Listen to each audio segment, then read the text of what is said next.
Live షోకి తిరిగి స్వాగతం. కాల్మనీ కేసును ప్రభుత్వం నీరుగారుస్తోందన్న జగన్ ఆరోపణలతో ఏకీపిస్తారా అంటే 37% మంది అవునని, 63% మంది కాదంటున్నారు. వీరాస్వామి గారు గన్నవరం నుంచి మాట్లాడుతున్నారు. నమస్కారం అండి, మాట్లాడండి. హలో హలో సార్, నమస్కారం అండి. కొండ పెద్దలందరికీ నమస్కారం సార్. గుడ్ గుడ్, మాట్లాడండి. మరి హలో చెప్పండి. అంబేద్కర్కి అవమానమా, మహిళలకు అవమానమా? సార్ మాట్లాడండి సార్. మరి ఇక్కడ విషయం ఏంటంటే, మన కాల్మనీ వ్యవహారంలో అన్ని పార్టీలు కూడా ఇందులో ఈ కార్యక్రమంలో ఉన్నాయనేది బురద తల్లి వాళ్ళంతా ఏంటంటే టీడీపీ సంబంధించిన వాళ్ళని బయట వేసుకోవడానికి ప్రయత్నం జరుగుతుంది అనేది నా అనుమానం అండి. అంతేనా? ఇందులో ఒక విషయం ఉందండి. కమ్యూనిస్టులు అనేది కూడా మన దీంట్లో సోలింగ్ వస్తుంది ఉన్నారని. సిపిఐ వాళ్ళు ఎవరు ఉన్నారని, సిపిఐ అని. అయితే సార్, గన్నవరం నుంచి 3 సిపిఐ వాళ్ళు ఈ కాల్మనీ దీంట్లో ఉండారని ప్రకటన వచ్చింది. పోలీసు వారిని మేము వెళ్ళి అడిగాము, కానీ వాస్తవంగా వాళ్ళు కమ్యూనిస్ట్ పార్టీ ఆఫీస్ మెట్లు కూడా ఎక్కారు కదండి. కావాలని మా నెత్తి మీద బురద చల్లటం సార్. విషయం అండి, విజయవాడలో ఇప్పుడు ఒక మిత్రుడిని అరెస్ట్ చేశారు, సిపిఐ నాయకుడిని అని చెప్పి కూడా వచ్చింది. ఏమండి, అతని సిస్టరు ఈ డ్వాక్రా గ్రూప్ సంబంధించిన ఆవిడ డ్వాక్రా గ్రూప్ సంబంధించి వాళ్ళకి అప్పులు ఇచ్చేప్పుడు ఆ లీడర్ ఏం చేస్తుందంటే నోట్ల మీద సంతకాలు పెట్టించుకొని ఆమె తీసుకొని ఆ నోట్లు జాగ్రత్త చేసుకొని నెలకో 2 నెలలకో ఆ డబ్బు వసూలు చేసి ఆ నోట్లు ఇవ్వడం అనేది జరుగుతుంటది. జనరల్ గా జరిగేది అదే అండి. ఆ నోట్లు పట్టుకొని మా పార్టీ నాయకుడిని వాళ్ళ తీసుకెళ్లి అరెస్ట్ చేశారు. చాలా అన్యాయం అండి.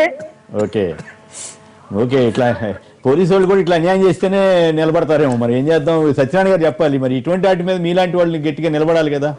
ఇట్లా అన్యాయంగా అయినా పోలీసు వాళ్ళు ఏంటి, ఎవరైనా అరెస్ట్ చేసినప్పుడు పార్టీ సభ్యత్వాలు ఏమైనా ఎంక్వైరీ చేసి మరి చేస్తారా ఏంటండి? వెంటనే వచ్చేసింది. ఇప్పుడు వీళ్ళు టీడీపీ ఎమ్మెల్యేలను ఏదో చెప్పగానే 90-100 మందిని పట్టుకున్నా, 45 మంది వీళ్ళు, 30 మంది వీళ్ళని పోలీసు వాళ్ళు పార్టీ సభ్యత్వాలు కూడా చూస్తున్నారు. భలే తమాషా ఉంది. ఎవరు ఏ పార్టీలో ఉన్నారో కూడా సరిగ్గా తెలియట్లేదు. పోలీసు వాళ్ళు ఏ పార్టీలో ఉంటున్నాడు, రేపు పొద్దున ఏ పార్టీలో చేరుతున్నాడో మనకు తెలియట్లేదు. మరి పోలీసులు ఎట్లా చెబుతున్నారు? పార్టీల పరంగా చూడవలసిన ప్రాబ్లం అంత మాత్రము కాదు.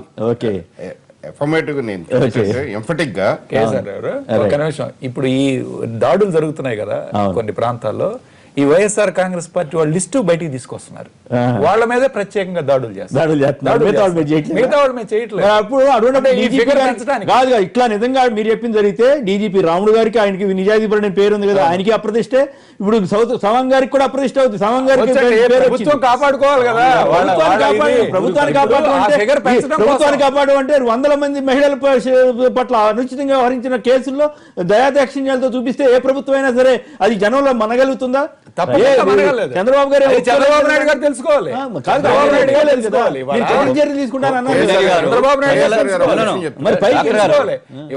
రావాలండి ఇది. ఇప్పుడు ప్రభుత్వాలు పాలిటిక్స్ కాదు, రాజకీయ పార్టీలు కాదు, ప్రజలందరూ ఏం చేస్తారు? ప్రజలందరూ వస్తారు. ప్రజలు ఏం చేస్తారు? ఇప్పుడు ఆయన వీరస్వామి గారు చెబుతున్నారు, అన్యాయంగా మా వాళ్ళని తీసుకెళ్లి ఇట్లా పెడుతున్నారు. పోలీసులు రాజ్యం నడిపితే ఇట్లాగే ఉంటుంది. ఒక లిస్ట్ వస్తుంది ఏది ఈ ఫిగర్ పెంచడం కోసం. అది తప్పు కదా. వైఎస్ఆర్ కాంగ్రెస్ పార్టీ చేసిన 40 మంది ఎవరు చెబుతున్నారు, ఏలూరులో మీ మహిళా కార్యదర్శి ఎవరో చేసిందంట, ఆమెను తీసుకెళ్లి జైల్లో పెట్టారు. తప్పు చేసినా సరే కానీ అట్లా చెప్పి కనపడిన వాళ్ళందరి మీద కేసు తప్పు కదా. ఇవాళ రాష్ట్ర ఆర్థిక వ్యవస్థ కుదేలైపోయి ఉంది. ఫైనాన్షియల్ ఇన్స్టిట్యూషన్స్ లోన్లు ఇవ్వట్లేదు.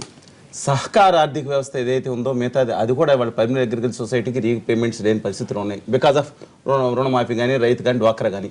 ఈ పరిస్థితుల్లో చాలా ఊళ్ళల్లో చిన్న ప్రామిస్ నోట్ రాసుకుని ఇస్తారండి.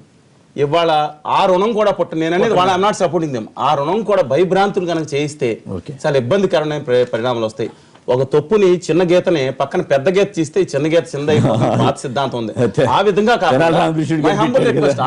కాకుండా ఈవెన్ వైఎస్ఆర్ కాంగ్రెస్ పార్టీ కూడా పార్టీలకు అతీతంగా, అలాగే తెలుగుదేశం పార్టీ అలా బీజేపీ ఇష్యూకి సంబంధం లేదండి. ఇది దుర్మార్గులు ఏ పార్టీలో ఉన్నా సరే, కానీ పార్టీ అఫిలియేషన్స్ పక్కన పెట్టాలి. పోలీసు వాళ్ళు తెల్లారి ఎట్లా కనుక్కోగలుగుతున్నారు? వాళ్ళ దగ్గరికి ఒక లిస్ట్ వస్తుంది. వాళ్ళ పార్టీ సభ్యత్వాలు వాళ్ళ దగ్గర ఉన్నట్టు కనుక్కుంటారా? ఇది ఇర్రెస్పెక్టివ్ ఆఫ్ పార్టీని లిస్ట్ పెట్టమాకండి. ఎవరెవరున్నారో మొత్తం అందరిని బయటకు లాక్కరండి. దుర్మార్గం చేసే వాళ్ళని వ్యవస్థను పాడు చేయొద్దు. రైట్. చిలకలపేట నుంచి ఎవరు ఉన్నారు? హలో, ఎవరండి? పేరు చెప్పండి సార్. హలో, రమేష్ గారు నమస్కారం, మాట్లాడండి. రమేష్ గారు సార్, గుడ్ మార్నింగ్. అక్కడ ఉన్న పెద్దలందరికీ నమస్కారం అండి. మాట్లాడండి ప్లీజ్ ప్లీజ్. సార్, ఇందాక నసరాపేట ఎమ్మెల్యే గారు చెప్పారు సార్. అడగండి. ఏమన్నా కాదండి, వారు చెప్పింది మీరు డౌట్ గా అన్నారు. ఎవరిని చిలకలూరుపేటలో పరిపాలన ఎవరిదంటే అబ్సల్యూట్లీ 110% మేడం అండి. ఉద్యోగం కోసం ఫోన్ చేశారా? అందుకు చెప్పడం. హలో హలో, కట్ అయినట్టుంది. సత్యనారాయణ గారు, ఇప్పుడు ఈ ఇందాక వారు చెప్పారు సిపిఐ అయినా, దాని మీద మీరు ఏదో రియాక్ట్ అవుతాను.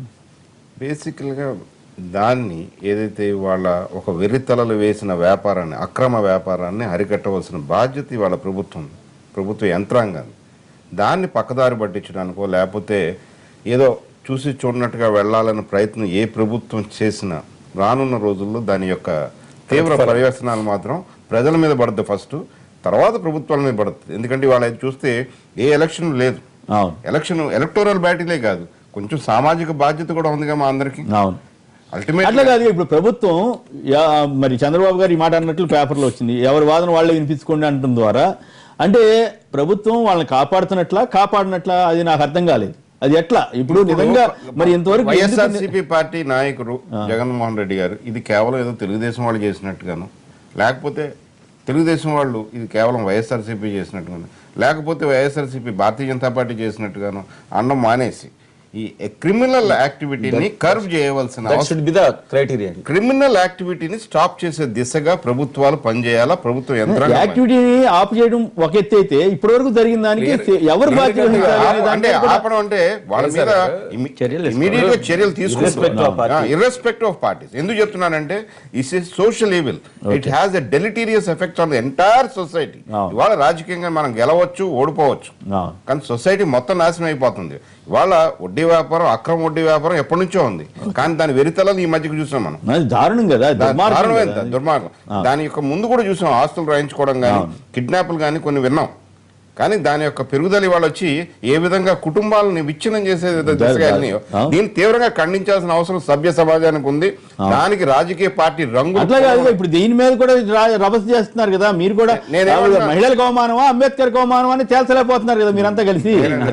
ఇందాక నేను చెప్పాను ప్రజలకు అవమానం అని. ప్రజలకు అవమానం ఎందుకున్న ప్రజలకు అవమానం ఇలాంటి పాలిటీ. ఇప్పుడు ఇందులో మీరు వార్తలు చూస్తే ముఖ్యంగా తెలుగుదేశం ఎమ్మెల్యేను ఎమ్మెల్సీ ఇద్దరు ఉన్నారని చెప్పి మనకి వచ్చిన ప్రాథమిక రిపోర్ట్లో వచ్చినాయి. కనీసం వాళ్ళ మీద ఎంక్వైరీ అన్న చేయాలి కదా. ఇప్పుడు ఒక ఎమ్మెల్యే, తెలుగుదేశం ఎమ్మెల్యే విదేశీ టూర్లకు వెళ్ళాడు, అక్కడ వెనిగళ్ల శ్రీకాంత్ అనే దోషి ఉన్నాడు. అది ఎమ్మెల్యే తిరిగి వచ్చాడు, అతను తిరిగి రాలేదు. ఇతన్ని కనీసం ఇంట్రాగేట్ చేయాల్సిన ప్రభుత్వం చూపిస్తున్న ఆ పక్షపాత వైఖరి వద్దని మేము నేను బయటికి తీసుకొచ్చింది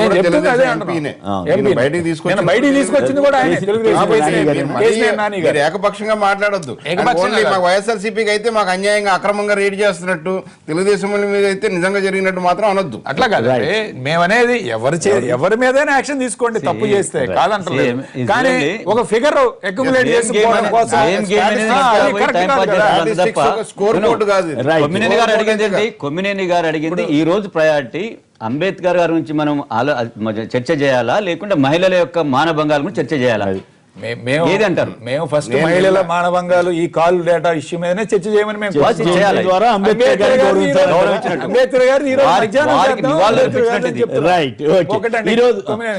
ఇప్పుడు జగన్ గారు నిన్న దోడాల రాజేష్ అని ఒక ఫోటో ఒకటి వేశారు. అదే యాక్చువల్ గా అతను కాంగ్రెస్ పార్టీలో ఉన్నాడు ఇప్పుడు కూడా, దేవినేని నెహ్రూ గారి శిష్యుడు అని మాకు తెలిసిన వాడు. మీ దగ్గరికి ఎందుకు వచ్చాడు? ఆయన ఎప్పుడో కాంగ్రెస్ పార్టీలో ఉన్నప్పుడు జగన్మోహన్ రెడ్డి గారు ఉన్నప్పుడు ఫోటో దిగాడు. ఆ ఫోటోని ఈ రోజు శ్రీకాకుళం ఎంపీ రామ్మోహన్ నాయుడు గారి పుట్టినరోజు, వారికి జన్మదిన శుభాకాంక్షలు చెబుదాం. రామ్మోహన్ గారు నమస్కారం, బాగున్నారా? హలో హలో, మీకు జన్మదిన శుభాకాంక్షలు. కుర్రవాడిగా చిన్న వయసులోనే మీకు ఈ అవకాశం వచ్చింది, ఎలా దీన్ని ముందుకు తీసుకెళ్తున్నారు? ఎంపీగా మీ పదవి బాధ్యతలను ఎలా నిర్వర్తిస్తున్నారు? అంతా ప్రస్తుతానికి అయితే అంతా ప్రజల తాలూకు అభిమానం వల్ల, నాన్నగారి ఆశీస్సుల వల్ల, అందరి వల్ల ఇప్పటి వరకు బాగానే అవుతుంది. రోజు రోజుకి బాధ్యత అనేది పెరుగుతుంది. కాకపోతే అదే ఒక స్ఫూర్తిగా తీసుకొని ముందుకెళ్తున్నాం. మీరు పార్లమెంట్ లో మాట్లాడేది కూడా వింటున్నాం, చక్కటి భాష, అది బాగుంది. ఆంగ్ల ప్రవీణం కూడా ఉంటుంది, ఆంగ్ల భాషలో పట్టు ఉండటం కూడా మీకు అది కలిసి వచ్చే పాయింట్. మీరు బాగా అభివృద్ధి చెంది మీ నాన్నగారికి మంచి పేరు తీసుకురావాలని మేము కూడా ఇక్కడ అందరూ కోరుకుంటున్నాం. రామ్మోహన్ గారు నమస్కారం. ఇంకా గట్టిగా మనం మాట్లాడారు పార్లమెంట్ కలిసినప్పుడు, ఇంకా కొంచెం గట్టిగా మా ప్రత్యేక చలసాని శ్రీనివాస్ గారు మాట్లాడుతున్నారు. తప్పకుండా సార్, తప్పకుండా అది అందరికీ కావాలి. తప్పకుండా దాన్ని వచ్చే వరకు కూడా నరసరావుపేట ఎమ్మెల్యే శ్రీనివాస్ రెడ్డి గారు శుభాకాంక్షలు చెప్తారు. పుట్టినరోజు శుభాకాంక్షలు అండి రామ్మోహన్ నాయుడు గారు. యంగ్ వయసులో మీరు ఎంపీగా కావడం. థ్యాంక్ యూ సార్, చాలా ఆనందంగా ఉంది. మీరు కూడా మీ సమయాన్ని తీసుకొని రైట్. రాజమండ్రి రూరల్ బీజేపీ శాసనసభ్యులు శ్రీ ఆకుల సత్యనారాయణ గారు మాట్లాడతారు. ఎంపీ గారు రామ్మోహన్ రావు నాయుడు గారికి జన్మదిన శుభాకాంక్షలు తెలియజేస్తూ, రానున్న రోజుల్లో మరింతగా ఒక యాక్టివ్ పార్లమెంటేరియన్ గా మీరు బాగా రాణిస్తారని ఆశిస్తున్నారు. చంద్రశేఖర్ రెడ్డి గారు హ్యాపీ రిటర్న్స్ అండి. రైట్. మీ నాన్నగారితో మాకు చాలా సుదీర్ఘకాల పరిచయం ఉంది, చాలా మంచి స్నేహశీలి మీ నాన్నగారు.